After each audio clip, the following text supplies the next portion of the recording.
Hoy celebramos el 13º domingo del tiempo ordinario y el Evangelio está tomado de aquel pasaje de San Marcos en el cual se nos narran dos milagros de nuestro Señor. Uno, la resurrección de la hija de aquel jefe de la sinagoga llamado Jairo, y dos, la sanación de la mujer que sufría de flujo de sangre. El texto que nos narra San Marcos va a empezar diciendo que el Señor va a cruzar hacia la otra orilla. Y este detalle es importante porque el Señor va a salir de este ambiente pagano donde se encontraba en Gerasa, donde recordemos había expulsado una legión de espíritus inmundos que había mandado a ir hacia una piara de cerdos. Era pues una región en la cual había crianza e ingesta de cerdos, prohibido esto por las leyes judías. Esto quiere decir que eran paganos. De hecho, Gerasa era una región formada por sirios y por griegos. Estos hombres de Gerasa entonces rechazan al Señor, rechazan su mensaje, no quieren a Jesús en su tierra, no encuentra el Señor allí fe, y ahora va a pasar a la otra orilla donde por el contrario va a encontrar a la gente que lo apretuja, a la multitud que está a su alrededor. Pasa entonces de aquel lugar donde no hay fe, donde es rechazado, hacia este otro lugar donde va a encontrar fe y acogida. Y en efecto vamos a ver que al llegar el Señor sale a su encuentro este hombre, jefe de la sinagoga seguramente de Cafarnaún, este jefe llamado Jairo, y le va a decir al Señor que su hija agoniza, que su hija está a punto de morir. Así lo narra tanto Marcos como Lucas, a diferencia de lo que nos narra Mateo, que nos dice que este jefe de la sinagoga le dijo a Jesús que su hija estaba muerta. Esta aparente contradicción entre los evangelistas la trata de conciliar San Juan Crisóstomo y también Beda el Venerable. Ambos, comentando el pasaje de Mateo, van a decir que el jefe de la sinagoga expresó que su hija estaba muerta, no porque en efecto lo estuviese, sino porque la gravedad de la enfermedad al momento de salir de su casa era tal que al llegar él ya había asumido que su hija había muerto. Algo muy similar nos va a decir San Agustín tratando de conciliar esta versión de Mateo con las versiones de Lucas y de Marcos. San Agustín dirá que Mateo no pone las palabras del jefe de la sinagoga, sino que nos expresa son más bien sus sentimientos. Pero lo que sí vemos con toda claridad, sea en el texto de Mateo o en los textos de Marcos y de Lucas, es que efectivamente se nos quiere decir que la niña ha muerto. Mateo efectivamente lo dice de entrada, la niña ha muerto, y Mateo, para ratificar que efectivamente ha muerto la niña, nos va a decir que cuando el Señor llega a la casa del jefe de la sinagoga, encuentra que ya hay flautistas y también estas mujeres dedicadas a llorar en los funerales. Es decir, que la niña había muerto, no tiene cuestionamiento alguno, porque estábamos, si se quiere, en presencia del velorio de la niña cuando Jesús llega con su padre a la casa. Y por su parte Marcos, que es el evangelio que estamos comentando, y Lucas también nos van a dar cuenta que si bien primeramente se dice que la niña estaba agonizando, luego va a decir que llegaron familiares del jefe de la sinagoga y le dijeron que la niña ya había muerto y que ya no había razón alguna para molestar al maestro. Con lo cual queda claro que no existe contradicción, sino que se evidencia que en efecto la niña había muerto. De hecho, cuando se recibe el aviso de este fallecimiento, el Señor Jesucristo le va a decir: tranquilo, cree únicamente y será salva. El texto claramente dice que el jefe de la sinagoga cae ante los pies de Jesús. Pensemos en ese detalle de este hombre de tanta importancia para los judíos, un jefe de la sinagoga, llega y cae a los pies de este hombre llamado Jesús. Ese gesto de caer a los pies del Señor tiene dos connotaciones muy importantes. Una es el grado de necesidad que había en este hombre. Su hija agonizaba, su hija estaba a punto de morir. Tal vez ya él daba por muerta a su hija, como dice Mateo. En todo caso, este hombre tenía clara su impotencia. No había médicos, no había medicina, no había quien pudiese solventar su situación. Solo Dios tenía la respuesta a su necesidad. Y él cae a los pies de Jesús. No le importó su estatus, la dignidad que ostentaba, no, cae a los pies de Jesús, se humilla. Pero lo importante es que se humilla confiado, sabe que aquel ante el cual él se ha humillado es el único que tiene la solución a su necesidad. Y entonces aquí hay fe. Y de hecho está la fe que le dice: impón las manos sobre ella y sanará. Él está claro que con que el Señor Jesús toque a su hija quedaría sana. El Señor acoge esta petición y camina con este hombre, y viene el dato importante cuando le avisan que la hija está muerta. Ya para qué molestar al maestro, ha muerto. Este hombre tenía fe en que el Señor Jesús podía sanar a su hija moribunda, pero ahora que su hija ha muerto, ¿se mantendría en él la fe? Aquí es cuando el Señor le va a decir: tranquilo, cree únicamente, solo cree, y ella se salvará. Y entonces va a aparecer la otra narración, el otro milagro, como si fuese una escena entrometida, pero tiene una gran significación, porque justamente este otro milagro, el de la sanación de la mujer hemorroísa, va a ocurrir como un signo de fortalecimiento de la fe de este jefe de la sinagoga. En efecto, este hombre que creía que el Señor Jesús podía sanar a su hija, ahora escucha que su hija ya está muerta. No sabemos si su fe se mantiene sólida en creer que ahora el Señor va a ser capaz de revivir a su hija. Su fe aparentemente estaba firme cuando lo que pedía era una sanación. Ahora que le dicen que su hija ha muerto, seguramente su fe flaquea y viene primeramente el consuelo de Jesús con las palabras: cree únicamente y ella se salvará.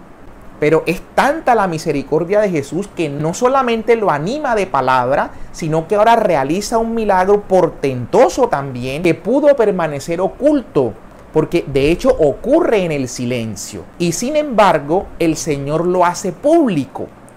El Señor, que generalmente pide no le cuentes a nadie lo que ha pasado, ahora un milagro que ha ocurrido y que nadie se ha dado cuenta, Él lo publica. Y lo publica con el ánimo primeramente de fortalecer la fe de ese hombre que escuchaba que su hija había muerto.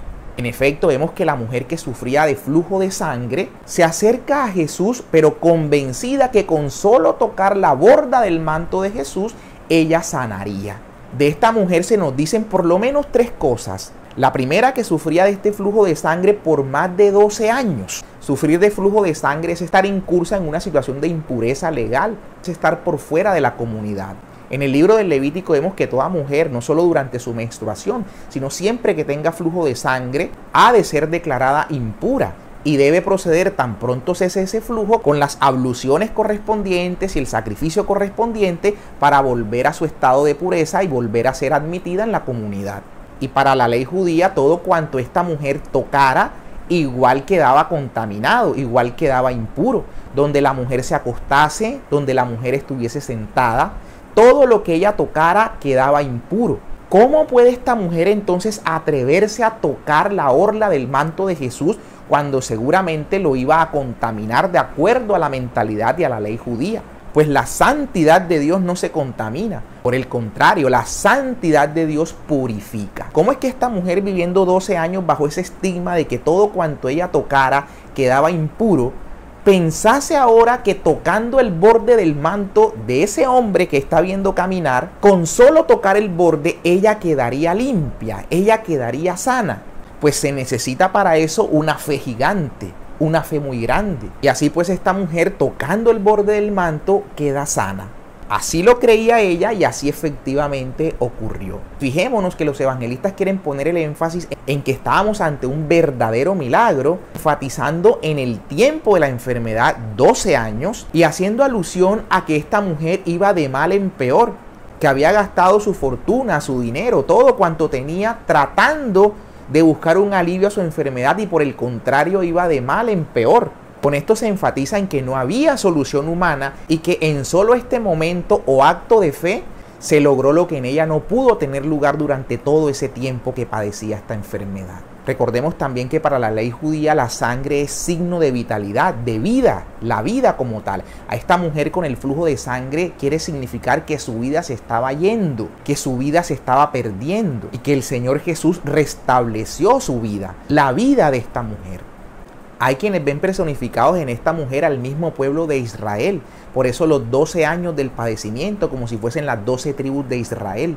El pueblo que padecía, el pueblo que estaba muriendo, el pueblo que con estas leyes de impureza, entre otras, ahora por la fe es curado, es salvado. Y ahora vuelvo a lo que decía, ¿por qué si el milagro ya ha tenido ocurrencia en el silencio, sin que nadie se percatase, por qué el Señor Jesús ahora se vuelve y pregunta quién lo ha tocado, con el ánimo de hacer público esto que había tenido lugar? De hecho, aquí se ve reflejada la misericordia del Señor cuando hace esta pregunta, que quién le había tocado. La mujer se llena de miedo, se asusta. San Juan Crisóstomo compara el sentimiento de esta mujer como quien ha robado la salud. Utiliza él esas expresiones, como si la mujer hubiese hecho algo malo, robándose clandestinamente la salud. Ella sabía que por la ley no podía tocar nada porque quedaba impuro lo que ella tocaba. Por tanto, ella se llena de miedo y el Señor Jesús no la va a llamar impura. El Señor Jesús en su misericordia la va a llamar hija. Esta mujer, acostumbrada a ser rechazada, a ser excluida por su impureza, y pensando en ese momento que había hecho una grave transgresión, lo que va a escuchar de Jesús es hija. El Señor deja en claro que para quienes ante los ojos del hombre están excluidos, están marginados, están apartados de la comunidad, están señalados, el Señor les llama hijos. Para Él son sus hijos. Esto no quiere decir que el Señor acolita el pecado. El Señor nos abraza a todos, a los pecadores nos abraza, pero también nos conmina, como le dijo a la mujer adúltera, vete y no peques más. La caridad y la misericordia implican también la conversión. En este caso el Señor le va a decir a esta mujer, hija, tranquila, tus pecados te son perdonados. Es decir, no estás impura. Es decir, eres parte de la comunidad. Es decir, eres auténticamente hija de Dios. Y fijémonos aquí de algo importante que San Agustín nos resalta, que cuando el Señor Jesús pregunta que quién le tocó, los apóstoles le dicen, pero ¿cómo preguntas quién te tocó con tanta gente que te apretuja, con tanta gente que hay? Y San Agustín va a decir, la gente lo apretujaba, pero ella le tocó. Y San Agustín va a insistir en que lo importante es la actitud de la mujer que le tocó y no la de la muchedumbre que le apretujaba. Dice San Agustín, no todos los que siguen al Señor lo tocan, más bien muchos lo comprimen y pocos son quienes lo tocan, aquellos que obtienen fruto, dice San Agustín. Y San Ambrosio añade, solo el que tiene fe es quien toca al Señor. Que no seamos entonces como las muchedumbres que comprimen al Señor, sino que seamos como esta mujer que lo toca por la fe. Por la fe que obtiene el fruto, que obtiene el provecho del Señor. Dice San Agustín que ¿qué es tocar a Jesús sino tener fe? Por la fe se toca a Dios. Esta mujer con su fe le tocó y fue sanada. La muchedumbre le apretujaba. Y precisamente nosotros somos muchas veces como esa muchedumbre que apretuja a Jesús con la lista de peticiones, con nuestras quejas, con nuestros reproches, con nuestra actitud muchas veces como la del fariseo que ante el publicano que se daba golpes de pecho y que se sentía pecador, el fariseo decía, yo no soy como ese publicano pecador. Estamos apretujando a Jesús cuando de la experiencia cristiana no hacemos más que nuestra propia forma de pensar y de vivir. Aquello que yo creo o pienso, así de esa manera armo la experiencia cristiana. Estamos cayendo en un subjetivismo o un relativismo. Esto del mensaje del Señor lo acojo, esto del mensaje del Señor no me suena mucho, lo descarto. Y entonces, ¿cómo así que a mí me digan que debo confesarme ante alguien más pecador que yo? Como dicen algunos. Pero Jesús ha dado el poder a sus apóstoles para perdonar los pecados. Y nos ha puesto una manera en la cual obtenemos el perdón a través de la iglesia y de sus ministros. Pero decimos, a mí no me interesa esa manera. El Señor nos ha dicho que está presente en el pan y en el vino eucaristizados, que hay que comer su cuerpo y beber su sangre. Pero yo prefiero interpretar de otra manera esas palabras de Jesús y vivirla a mi modo. Y así entonces somos como la muchedumbre que simplemente apretuja al Señor porque va movida por sus propios intereses, por sus propias expectativas, por sus propios caprichos y no por la fe verdadera en Él, a ejemplo de esta mujer hemorroísa que obtiene la sanación. Entonces, cuando este milagro que pudo haber pasado desapercibido, el Señor lo hace público, la fe de Jairo, que camina cabizbajo con la noticia de que ya su hija había muerto, seguramente recobra vigor. El Señor, que lo había confortado con palabras, ahora hace ante sus ojos este milagro que seguramente estimula la fe de Jairo y va a caminar mucho más animado diciendo, si este hombre sanó a esta mujer, este hombre podrá levantar a mi hija que ya ha muerto. Llegan entonces a la casa del jefe de la sinagoga, el Señor encuentra el bullicio, los lamentos y trata de calmar los ánimos diciendo que la niña no está muerta, que la niña solo duerme. Pero estas palabras de Jesús generan risa, generan burla en quienes le escuchan. Así como durante el camino la muchedumbre le apretujaba y en contraste de ello la mujer lo toca con la fe, ahora al llegar a la casa del jefe de la sinagoga, la muchedumbre se burla. La muchedumbre se ríe.